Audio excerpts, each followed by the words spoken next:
Bismillahirrahmanirrahim. Assalamualaikum warahmatullahi wabarakatuh.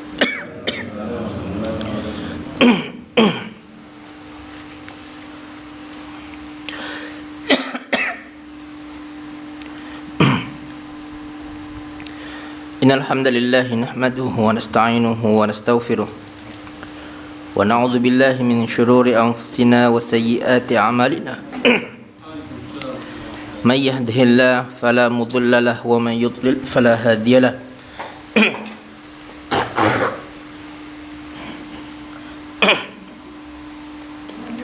Asyhadu an la ilaha illallah wahdahu la syarika lahu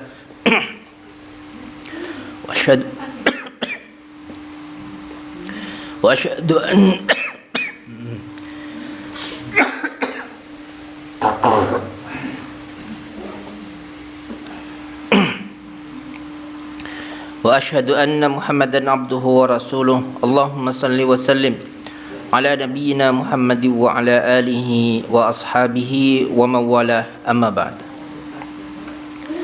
Fa inna asdaqal hadithi kitabullah wa khairal hadi hadi Muhammadin sallallahu alaihi wa alihi wasallam.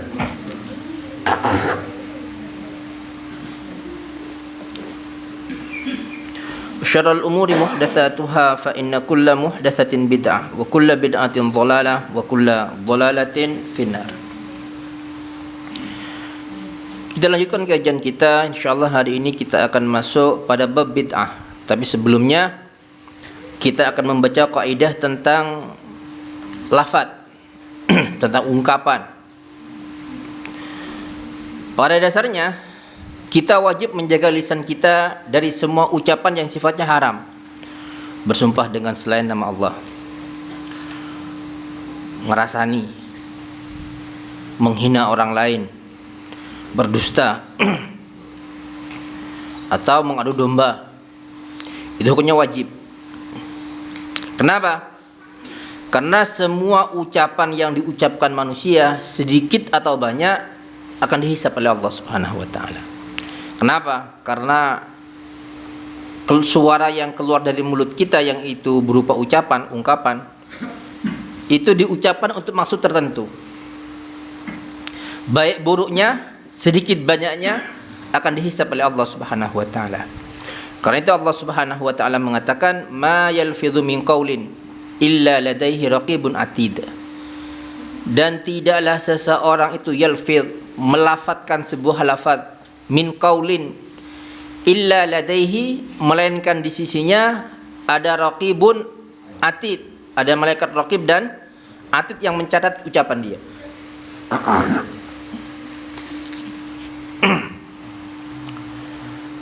Kadang-kadang orang itu keluar dari lisannya ungkapan-ungkapan yang ungkapan itu bisa mengeluarkan dia dari agama, cuma nggak sadar. Itu banyak sekali terjadi, Pak. Terutama ketika gurau. Terutama ketika gurau dan bercanda. Ada orang bercanda, Pak. Ada temannya, aku sih sholat sih. Kata temannya, Pak, sambil gurau, aku titip. Oh, itu masuk Pak itu. Istihza. Itu secara syar'i membuat orang kafir itu. Ungkapan itu menarik dia untuk kafir. Atau kadang-kadang bilang titip absen. Dia main-main Pak ucapan itu. Itu ucapan kufur itu. Kenapa? Itu menjadikan agama sebagai bahan candaan.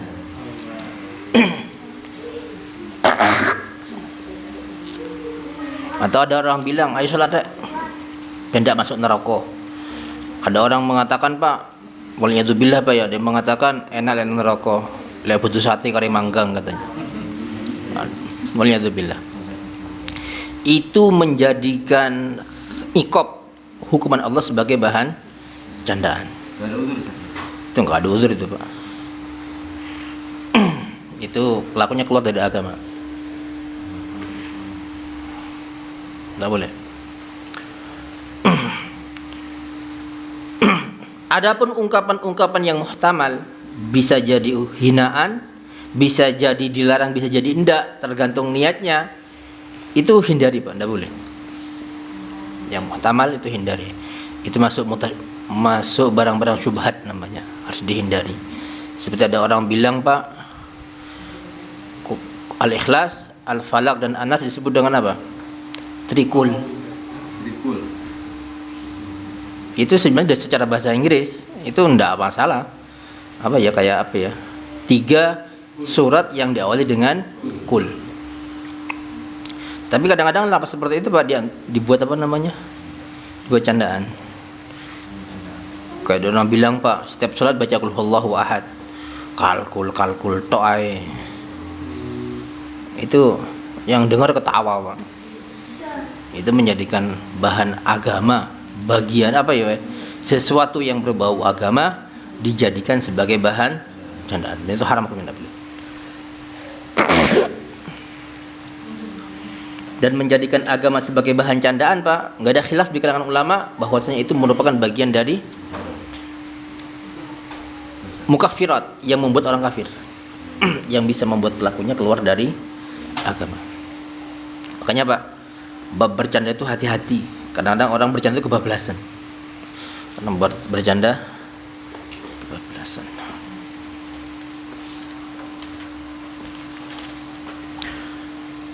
Berikutnya bab bid'ah.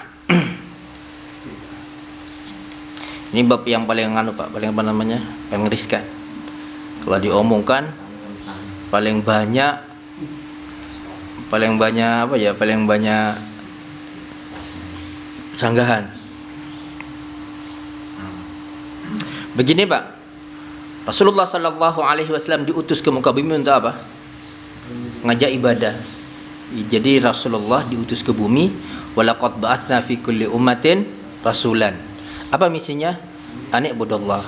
Jadi tugas Nabi itu menyampaikan ibadah, ngajak orang beribadah kepada Allah Subhanahu wa taala dan ngajari mereka bagaimana cara beribadah. Itu inti ajaran Nabi. Karena itu, Pak, semua bid'ah berhubungan dengan ibadah. Tidak akan pernah berhubungan dengan dunia.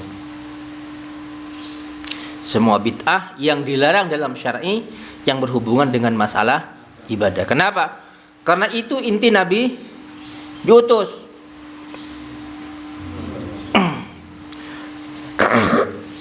Karena itu, Pak, kadang-kadang orang mengatakan, lu kamu pakai HP bilang bid'ah, kamu lo pakai HP katanya. Naik mobil katanya. Loh, emangnya masalah naik mobil itu masalah agama atau masalah dunia? Dan dunia. Nabi lah pakai onta katanya. Orang kayak begitu, Pak, jawabnya gampang sebenarnya, Pak. Nabi pakai onta itu ibadah apa bukan? Loh, kan Nabi melakukan. Abu Jahal pakai naik onta enggak? Abu Jahal naik onta enggak, Pak? Naik onta. Seandainya itu ibadah, Abu Jahal mau enggak naik onta? Seandainya naik onta itu bagian dari ibadah, yang itu kekhususan ajaran Nabi, Pak, mau nggak dia naik onta? Nggak akan mau. Kenapa? Kenapa Abu Jahal naik onta? Dia sadar itu bukan ibadah. Artinya bukan inti ajaran, bukan sesuatu yang menjadi kekhususan Nabi, yang menjadi sebab permusuhan mereka dengan Rasulullah Sallallahu Alaihi Wasallam. Benar Abu Jahal, Pak, dengan orang yang seperti itu. Bid'ah itu apa? Secara bahasa, Pak, bid'ah itu adalah sesuatu yang dibuat. Asyai'ul mukhtaru ala ghairi mithalin sabiqin. Sesuatu yang dibuat-buat tanpa ada contoh sebelumnya. Karena itu di antara nama Allah adalah Al-Badi'. Al-Badi'. Jadi sesuatu yang dibuat tanpa ada contoh sebelumnya. Itu bid'ah namanya, Pak. Secara syar'i, ma uhditsa fid din min ghairi dalil. Sesuatu yang dibuat-buat dalam agama tanpa ada dalil sama sekali. Enggak ada dalilnya, Pak. Jadi kalau ada perkara baru berbau agama, Pak, maka itu bagian dari apa? Bid'ah. Kayak tahlilan itu, Pak. Oh, itu kan adat. Siapa bilang itu adat, Pak? Kenapa dibilang kifayahan? Orang kalau itu ada dibilang kifayah enggak, Pak? Enggak akan. Kenapa dikatakan kifayah? Karena itu dianggap bagian dari agama. Bahkan sekarang, Pak, tahlilan itu, Pak, oleh sebagian orang yang tidak ngerti agama, dianggap bagian dari ciri khas Ahlus Sunnah wal Jamaah. Iya, Pak. Kalau bukan Kalau nggak tahlilan berarti bukan ahlu sunnah wal jamaah. Kalau itu jadi tolak ukur Pak, Imam Syafi'i bukan ahlu sunnah wal jamaah. Kenapa? Imam Syafi'i nggak tahlilan masalahnya. Kiai Haji Hasyim Asy'ari tahlilan enggak?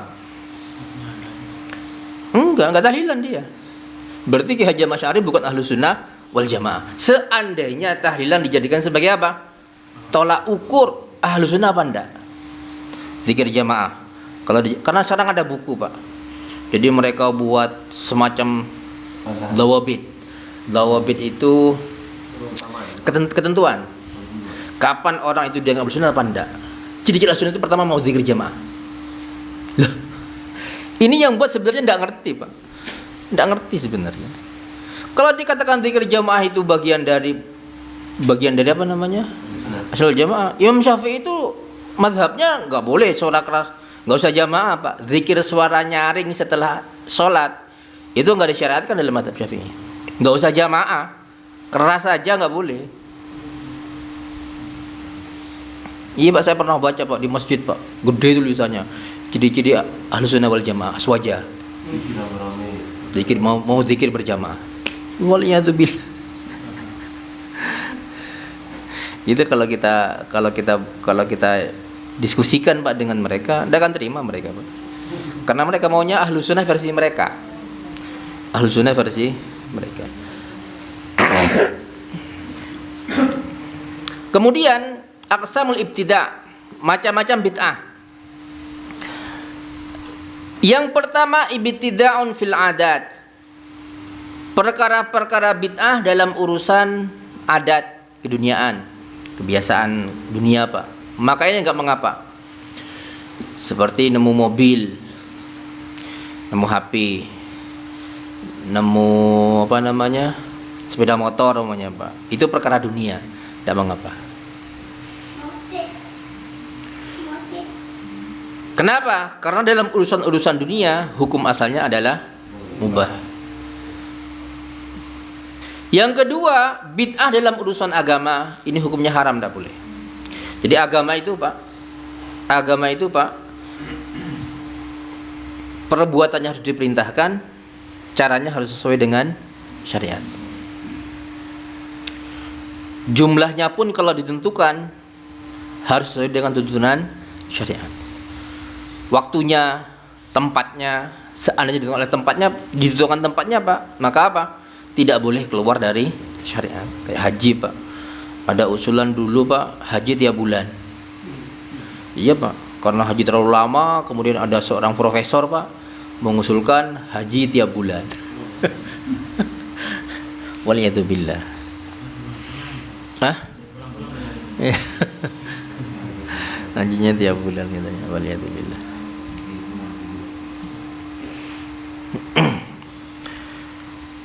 Bid'ah dalam urusan agama hukumnya haram, tidak boleh. Kenapa? Karena hukum asal agama adalah dilarang sampai ada dalil yang memerintahkan.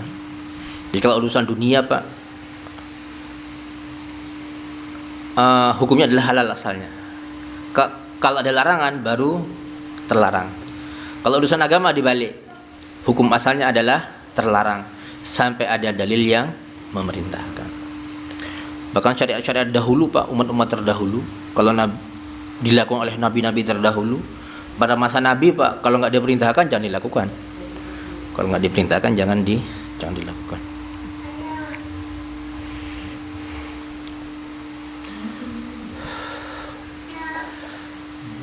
Macam-macam bid'ah dalam urusan agama. Bid'ah dalam urusan agama ada 3 macam. Yang pertama, bid'ah yang berhubungan dengan keyakinan. Bid'ah yang berhubungan dengan keyakinan. Ini seperti keyakinan yang mengatakan bahwasanya Allah ada di mana-mana. Allah ada, itu termasuk bid'ah Pak. Termasuk apa? Bid'ah. Wa hiya i'tiqadu khilafi ma akhbarallahu bihi wa akhbara bihi rasuluhu sallallahu alaihi wasallam. Yaitu meyakini kebalikan dari apa yang Allah kabarkan dan dikabarkan oleh Rasulullah sallallahu alaihi wasallam. Disebut Pak seperti bid'ah tamtsil, seperti bid'ah tamtsil. Ada orang Pak Allah itu seperti ini, menggambarkan dia. Yang kedua, ada bid'ah yang sifatnya amaliyah, yaitu beribadah kepada Allah dengan sebuah amalan yang enggak disyariatkan. Seperti Pak, salawat nariyah itu masuk Pak. Pernah enggak Nabi ngajar salat nariyah Pak? Enggak pernah. Ada Pak yang meyakini yang bahwasanya barang siapa yang membaca selawat nariyah sekian ribu 44, iya, itu nanti akan selamat dari bala bencana. Yang janji itu siapa? Yang bikin. Kan katanya Allah akan menyelamatkan. Kapan Allah menyampaikan? Karena itu Pak, sebenarnya Pak, besarnya dosa bid'ah itu karena berdusta atas nama Allah. Jadi besarnya dosa bid'ah Pak, itu kenapa? Sebenarnya Pak, berdusta atas nama Allah. Jadi mereka mengatakan Allah mensyariatkan ini. Itu yang jadi masalah Pak. Jadi bid'ah itu dosa besar Pak, karena Rasulullah mengatakan syarrul umuri muhdatsatuha. Seburuk-buruk perkara adalah perkara-perkara bid'ah dalam agama. Kalau Nabi mengatakan seburuk-buruk perkara, itu berarti kan seburuk-buruknya perkara buruk Pak. Seburuk-buruknya perkara buruk. Jadi di antara sebab Pak besarnya dosa bid'ah itu adalah berdusta atas nama Allah Subhanahu wa taala.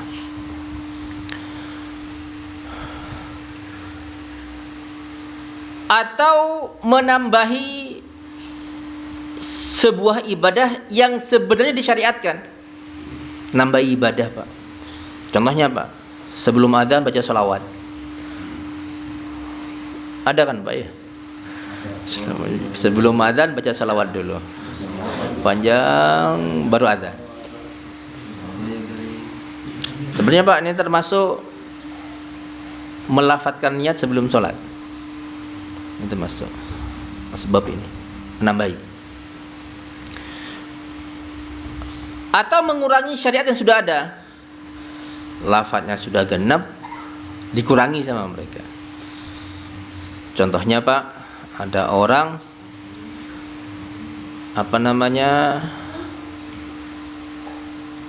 contoh yang ngurang itu, kalau ngurang ini jarang Pak, yang banyak nambahi.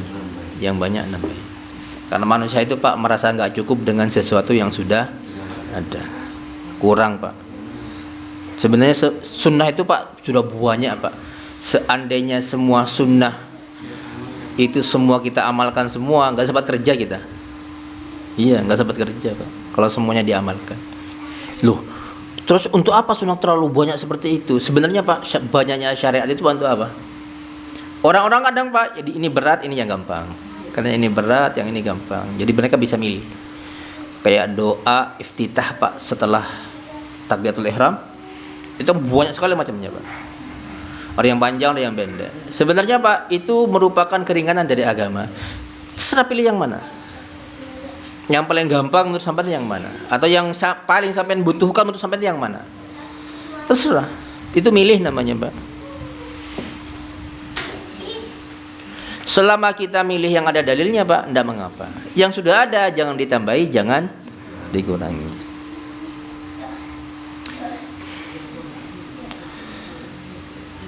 Termasuk bid'ah dalam agama Pak, itu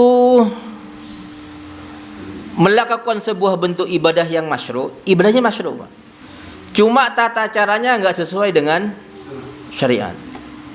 Ibadahnya masyru', tata caranya enggak sesuai dengan syariat. Itu kadang ada Pak.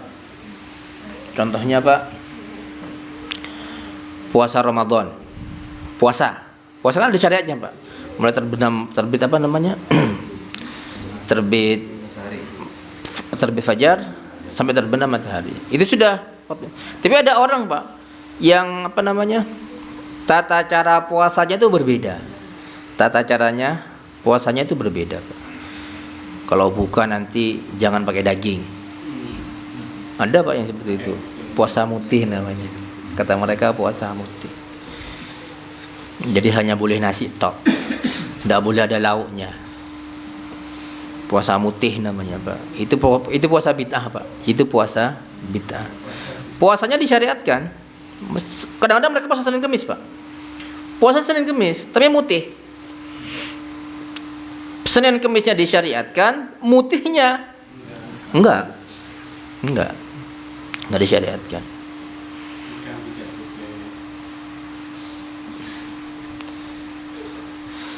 Yang keempat, termasuk bid'ah dalam agama, takhsisu waqtin lil ibadatil masyru'ati lam yuhaddidhu syara'. Mengkhususkan waktu tertentu untuk sebuah ibadah yang asalnya disyariatkan, yang waktu itu tidak pernah ditentukan oleh syariat. Contohnya Pak, ada orang membuat-buat syariat sendiri Pak. Nanti setelah sholat maghrib mereka akan membaca subhanallah 1000 kali setiap setelah sholat maghrib. Sebenarnya membaca tasbih itu Pak disyariatkan kemana saja, tidak apa-apa, boleh. Tapi ketika mereka menentukan setelah maghrib dan jumlahnya pun ditentukan Pak 1000 kali, itu jadinya apa? Bid'ah. Seperti baca tahlil setelah matinya ada orang mati Pak. Masuk bab ini sebenarnya Pak. Masuk bab ini. Sebenarnya baca tahlil itu disyariatkan apa enggak? Disyariatkan. Tapi ketika dikhususkan, ditentukan waktunya setelah adanya orang mati Pak, sekian hari, jadinya bid'ah.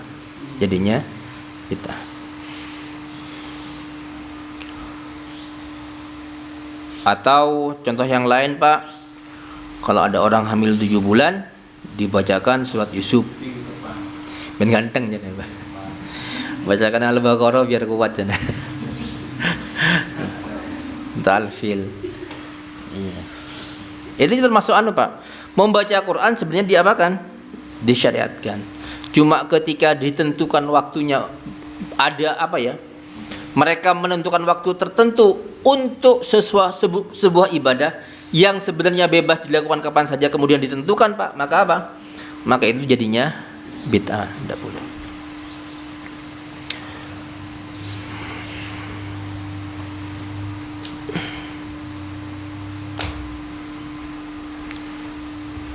Atau mendoakan mayat di waktu-waktu tertentu Pak, masuk bab itu. Hari ke-1000, hari ke-100 itu masuk bab ini sama. Sebenarnya mendoakan mayat itu kapan saja, ketika waktunya ditentukan Pak, bahkan tata caranya pun khusus Pak, maka apa? Jadinya bid'ah.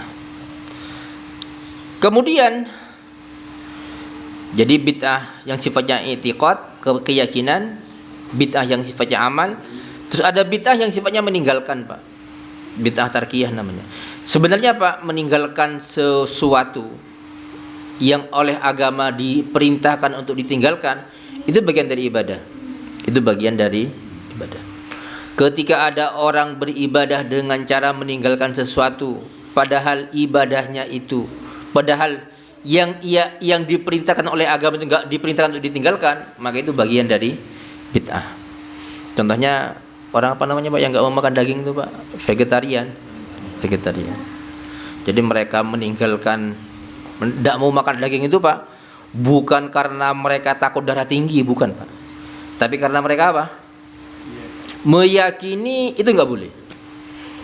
Meyakini itu enggak boleh.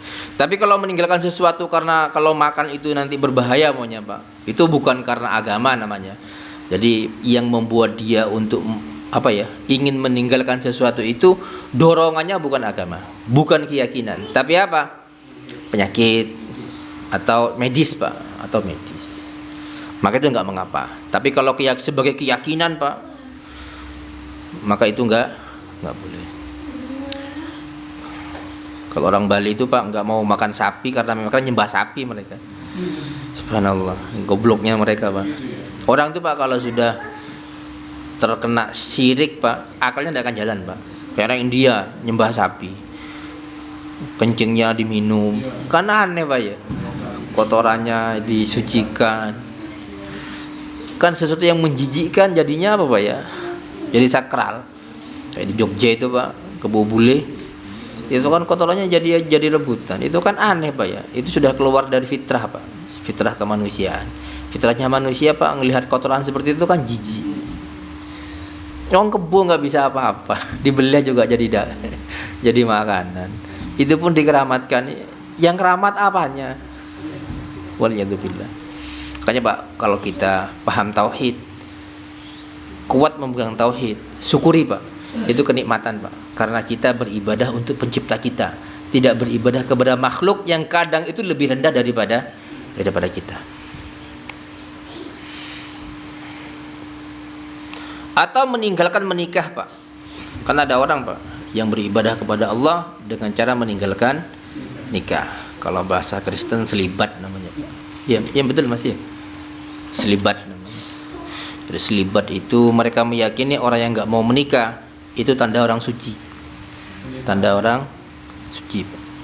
Ya pendeta sama orang apa? Pastor Pak ya. Pastor nggak mau menikah. Atau di agama Buddha kayaknya iya juga sama Pak. Dia nggak biksu nggak mau menikah. Tapi di mana? Di Burma, di Burma Thailand, di Thailand.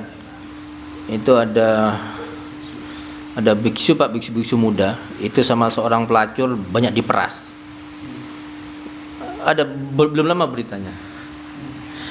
Jadi diperas, jadi ada pelacur Pak, itu ngajak seks dengan hubungan badan dengan biksu muda. Seneng mereka Pak, mau. Kemudian di video sama mereka. Di video. Itu setelah itu Pak, pelacur ini Pak meras biksu ini Pak. Kalau kamu nggak mau tak sebarkan video ini gitu. Itu sampai dapat sekitar banyak dapatnya itu Pak. 160 miliaran itu dapatnya dia. Karena yang diajak biksu yang diajak banyak. Yang diajak hubungan badan dengan dia banyak sekali. Ada 80.000 gambar katanya dia. Dengan cara seperti itu. Kalau di gereja sama aja Pak sebenarnya. Pastor yang menghamili biarawati kan juga banyak dalam ceritanya. Begini Pak, syahwat itu Allah ciptakan untuk kita, untuk kelangsungan hidup kita. Allah itu Pak menciptakan syahwat untuk kita sebagai bentuk apa ya? Agar kita bisa melangsungkan kehidupan di muka bumi ini Pak. Karena manusia hidup kalau nggak ada syahwatnya Pak, ya habis manusia Pak. Karena keberlangsungan hidup dengan syahwat memang. Cuma agama memberikan apa? Jalan, memberikan rambu-rambu. Ini yang boleh, ini yang nggak boleh. Selama seseorang itu melampiaskan syahwatnya di tempat-tempat yang halal, maka tidak mengapa. Nah, syahwat ini Pak jangan dibendung, nggak bisa dimatikan. Karena itu fitrah manusia memang. Kata Ali Tontawi rahimahullah, beliau mengatakan syahwat itu kayak air bah dari mana? Di atas gunung. Barang siapa mengatakan tak hadang, habis dia, dilibas sama itu. Kalau dibiarkan, kampung-kampung di bawah akan habis. Syahwat kalau dibiarkan lepas Pak, itu kayak kayak air bah dari atas gunung. Kalau dibiarkan itu nanti akan apa? Menghabiskan semua negeri yang ada di bawahnya. Yang benar bagaimana? Dialirkan, carikan tempat penampungan. Maka nanti akan bermanfaat untuk irigasi, untuk apa? Semua akan hidup nanti. Karena itu Pak, syahwat kalau ditempatkan di tempat yang halal, manfaatnya banyak. Tapi kalau diletakkan di tempat-tempat yang haram, mafsadatnya banyak. Karena itu Pak, penyakit-penyakit besar itu Pak, umumnya disalurkan lewat apa? Syahwat. Di tempat-tempat yang haram. Kalau halal nggak ada resikonya Pak. Kalau haram Pak, resikonya banyak. Kalau halal nggak ada resikonya, nggak ada resikonya. Kemudian macam-macam bid'ah dari segi hukumnya. Jadi bid'ah itu Pak, ada yang dalam sisi agama, ada yang sampai membuat pelakunya kafir. Ada yang nggak sampai membuat pelakunya kafir, hanya fasik. Ada Pak.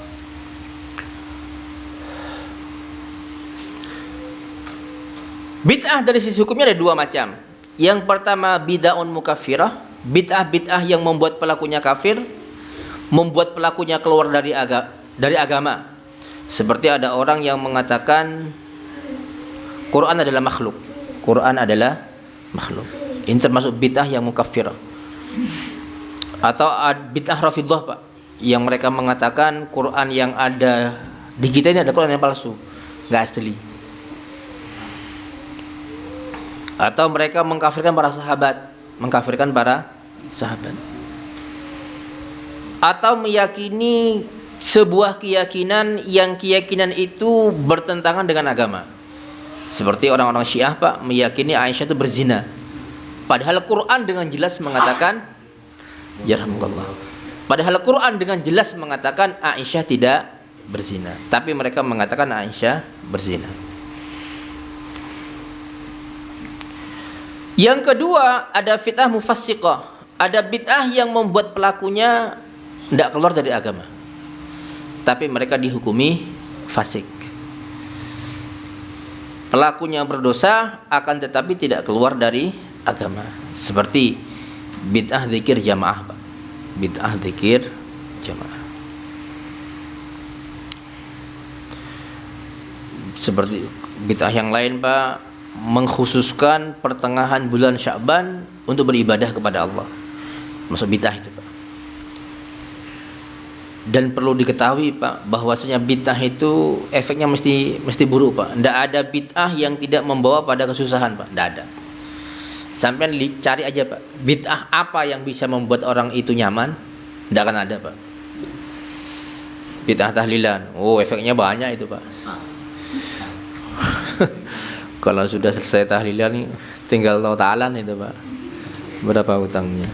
Dan itu bukan perkara yang apa namanya, bukan perkara rahasia lagi, Pak. Bahkan banyak antar saudara tukaran setelah hari ke-7. Yang aman menluah, tak keluar apa-apa, inna cara mek. Banyak seperti itu, Pak. Ada orang yang menjual tanahnya, jual rumahnya, Pak. Jual rumahnya untuk apa? Biaya tahlilan. Ada orang yang mengontrakkan rumahnya, cari kontrakan yang lebih kecil, selisihnya untuk biaya tahlilan. Dan itu banyak sekali terjadi, Pak. Sekarang bid'ah apa yang tidak memberatkan? Semua bid'ah memberatkan, Pak. Semua bid'ah memberatkan.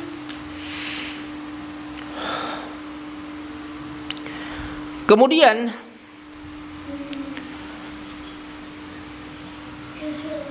bantahan terhadap bid'ah. Yakfi fi dzalika ayatun wa haditsani. Cukup sebagai bantahan terhadap bid'ah itu firman Allah Subhanahu wa taala, "Al-yauma akmaltu lakum dinakum wa atmamtu 'alaikum ni'mati wa raditu lakumul Islam madina."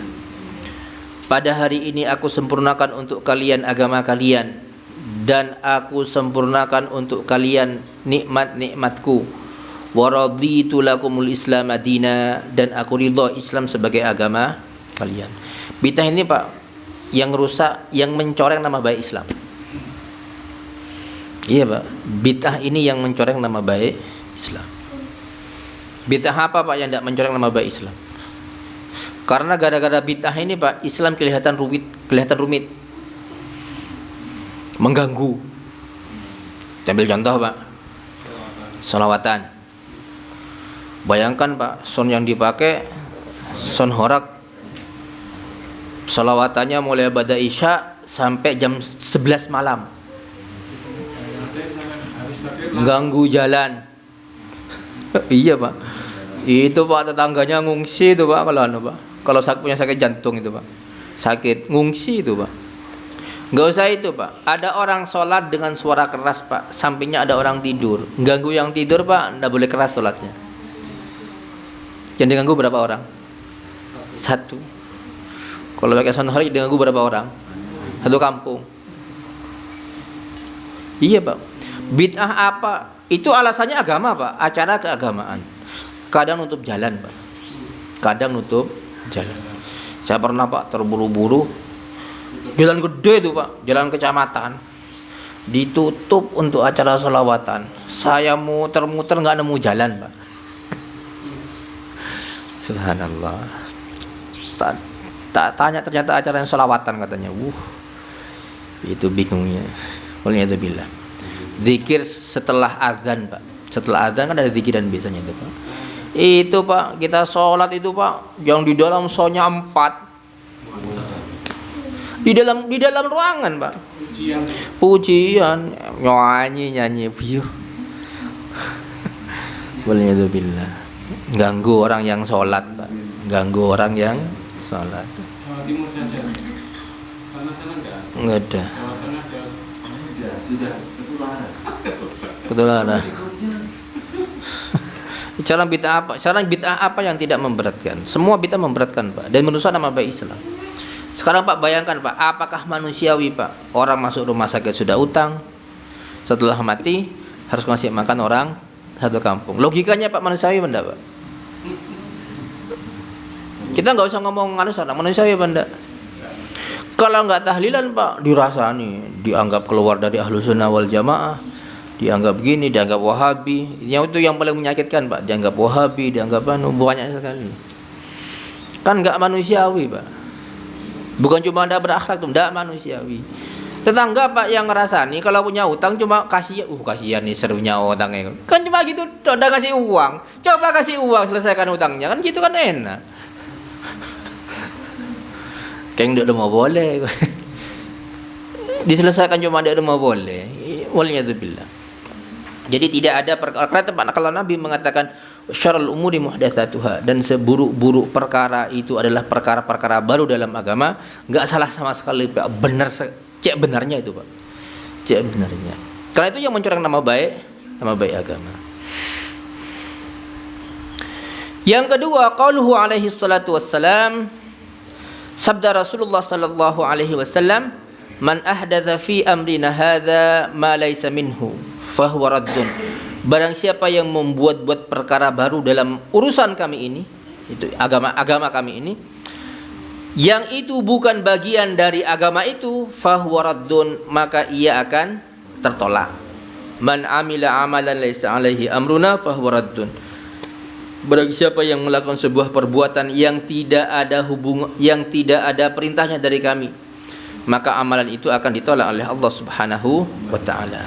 Dan sabda Rasulullah sallallahu alaihi wasallam, syarrul umuri muhdatsatuha, dan seburuk-buruk perkara adalah perkara-perkara baru dalam agama.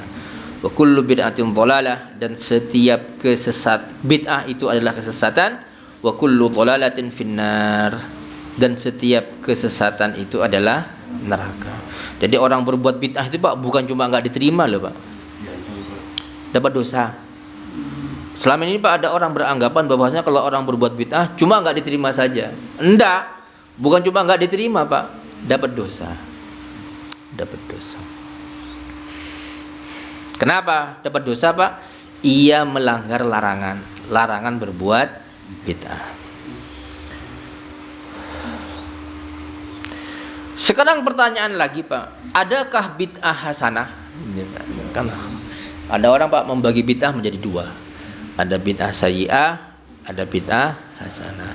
Untuk urusan agama tidak ada bid'ah hasanah. Kenapa? Agama sudah sempurna. Pertanyaannya begini, Pak.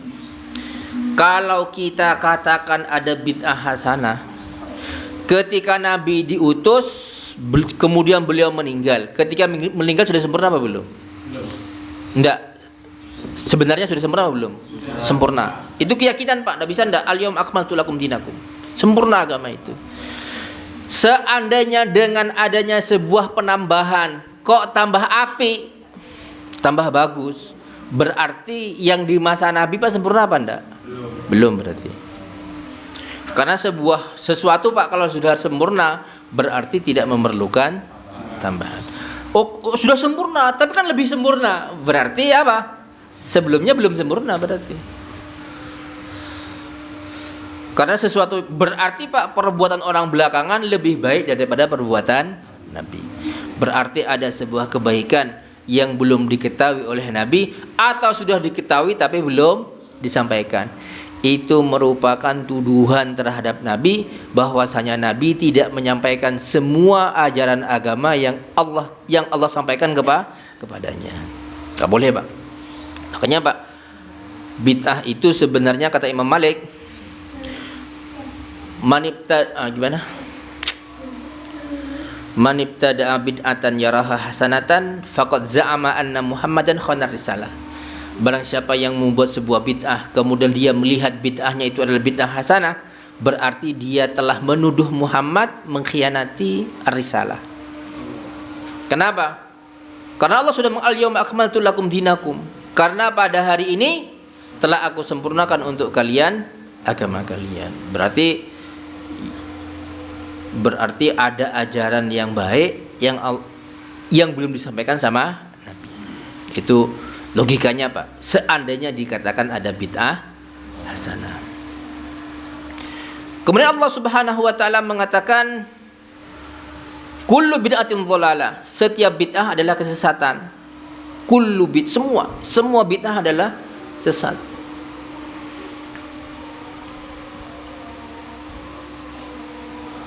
Kalau ada bid'ah hasanah Pak, berarti ada sebagian bid'ah yang enggak sesat. Itu sangat nabrak sekali Pak. Nabrak dengan sabda Nabi, semua bid'ah adalah sesat. Kemudian sebab-sebab yang membuat orang melakukan bid'ah. Biasanya Pak, orang yang melakukan bid'ah itu Pak, yang pertama al-jahlu bi ahkamiddin. Jahil terhadap hukum-hukum agama. Yang kedua ittiba'ul hawa. Mengikuti hawa nafsu. Begini Pak, perkara bid'ah dalam agama itu tidak akan ada ujungnya Pak. Tidak akan ada sempurnanya. Kenapa? Karena manusia itu mengikuti hawa nafsunya. Enak. Oh ini baik ini. Nanti muncul generasi berikut. Ini kalau diginikan tambah baik lagi. Terus begitu Pak. Karena begini Pak. Manusia itu Pak cenderung kalau mereka berinovasi Pak dengan sesuatu, kalau dia sudah terbiasa dengan inovasi lamanya merasa bosan. Harus ada inovasi baru. Itu pasti Pak, tidak bisa enggak. Karena hawa nafsu. Hawa nafsu itu kalau itu aja Pak, itu bosan dia. Karena itu Pak harus ada inovasi baru. Itu Pak, itu sudah lumrah Pak. Manusia kalau ngikuti keinginan dia Pak, suatu saat nanti mesti ada titik jenuhnya. Sekarang Pak ada sebuah desain rumah bagus, senang dia Pak. Kapan senangnya? Pertama kali menemukan. Lama kelamaan bosan. Dia apa kan sama dia Pak? Bongkar. Sama Pak, bid'ah pun kalau ngikuti hawa nafsu Pak, ndak ngikuti dalil, itu yang terjadi. Makanya Pak bid'ah kayak tahlilan itu Pak, itu kan selalu berkembang Pak. Berkembang apa tetap Pak? Berkembang. Dulu orang tahlilan itu Pak tahun 80, tahun awal-awal 90 itu Pak enggak 7 hari. 1, 2, 3, 7. Kemudian lama-kelamaan 1, 2, 3 sampai 7. 40, 100. Sekarang bertambah Pak. Sampai 40. Sudah mulai ada itu Pak.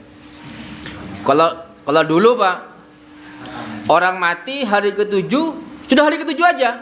Enggak ada hatamannya. Sekarang tambah hataman Pak. Nanti itu Pak akan ada terus berkembang Pak. Tidak akan ada hentinya itu Pak. Itu Pak nambahi hataman tambah banyak biayanya. Tambah banyak biayanya. Iya Pak. Iya, akan tambah banyak Pak. Dulu Pak habis 7 hari. Selesai sudah. Sekarang enggak Pak, tambahi sangu. Ada tuh Pak. Amplop Pak. Itu Pak kalau sampai jadi budaya Pak. Sing banyak utangnya bukan tambah sedikit itu Pak. Tambah banyak utangnya. Saya punya teman Pak, punya usaha, sudah mulai berkembang usahanya Pak.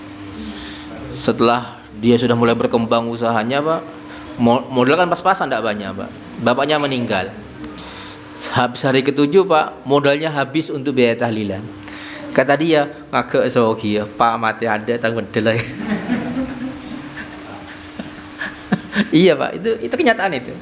Terjadi itu Pak. Teman saya sendiri. Jadi dia punya usaha sudah mulai maju Pak. Sudah mulai berkembang, modalnya pas-pasan Pak. Bapaknya meninggal. Memang meninggal bapaknya. Akhirnya setelah hari ke-7 dihitung-hitung Pak, modalnya habis, minus habis Pak. Karena bapaknya kan termasuk orang terpandang.